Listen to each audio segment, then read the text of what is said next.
আজকের রেসিপিটা হচ্ছে পিৎজা লাভারদের জন্য। আপনার বাসায় যদি থাকে রুটি, তাহলেই আপনি বানিয়ে ফেলতে পারেন বাসায় খুব সহজেই এই ব্রেড পিৎজা। টিফিনে কিংবা চায়ের সাথে কিংবা লাঞ্চে যে কোনো সময় এই পিৎজা রেসিপি তৈরি করে আপনারা খেতে পারেন। খুবই ক্রিস্পি অ্যান্ড চিজি। তো দেরি না করে চলুন আপনাদেরকে এই পিৎজা রেসিপি দেখিয়ে দিচ্ছি। প্রথমেই আমরা একটি ফ্রাই প্যানে নিয়ে নেব তেল। তারপর উপরে দিয়ে দিব আমরা কিছু পেঁয়াজ। এরপর দিয়ে দিব মুরগির মাংস ছোট করে কাটা, মরিচের গুঁড়া দিয়ে দিব, রসুনের গুঁড়া, আদার গুঁড়া, এরপর লবণ স্বাদ মতো। তারপর এই সবগুলোকে একসাথে আমি কিছুক্ষণ রান্না করব। আপনারা কে কোথা থেকে আমার এই ভিডিওটি দেখছেন অবশ্যই কমেন্ট করে জানাবেন। আমি আপনাদের সবার কমেন্টের উত্তর দিব, কারণ আপনাদের কমেন্ট পড়তে আমার অনেক ভালো লাগে। তো আমরা কিছুক্ষণ রান্না করে নিব। তারপর এর উপরে দিয়ে দিব আমরা পানি দিয়ে একটু নাড়াচাড়া করে আমরা 5 মিনিটের মতো রান্না করব। 5 মিনিট রান্না করলে মুরগির মাংস সেদ্ধ হয়ে যাবে। এরপর আমরা এগুলোকে এক পাশে রেখে দিব ঠান্ডা হওয়ার জন্য।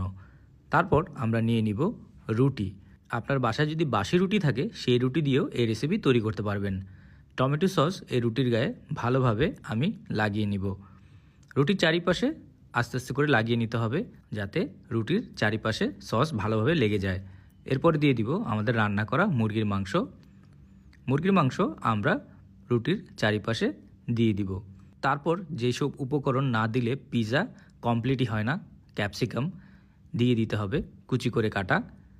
ক্যাপসিকামের পরে আমরা এর উপরে দিয়ে দিব পেঁয়াজ কুচি করে কাটা। এরপর আমরা এর উপরে দিয়ে দিব মোজারেলা চিজ। আপনারা চাইলে অন্য যে কোনো চিজ ব্যবহার করতে পারেন, আমি এখানে মোজারেলা চিজ ব্যবহার করেছি। এরপর দিচ্ছি অরেগানো, সামান্য পরিমাণে দিলেই হবে। এরপর দিয়ে দিব গোলমরিচের গুঁড়া সামান্য পরিমাণে।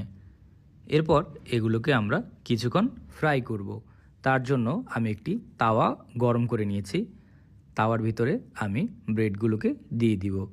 এরপর এর চারিপাশে আমরা সামান্য তেল দিয়ে দিব। তেল দেওয়ার পরে আমরা এগুলোকে ঢাকনা দিয়ে কিছুক্ষণ রান্না করব।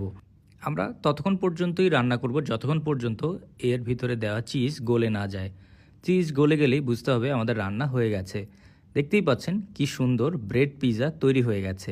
এই ব্রেড পিৎজাটি খেতে খুবই ক্রিস্পি অ্যান্ড চিজে ভরপুর ডিলিশিয়াস একটি খাবার। আপনারা চাইলে বিকালে চায়ের সাথে কিংবা বাচ্চাদের টিফিনে দিতে পারেন, বাচ্চারা খুব মজা করে খেয়ে নেবে। আর এই রেসিপিটি বানানো এতই সহজ যে আপনারা যে কোনো সময় এই ব্রেড পিৎজা ঘরে তৈরি করে ফেলতে পারবেন। এরকম মজার রেসিপি পাওয়ার জন্য টোস্টেড বাংলা পেজকে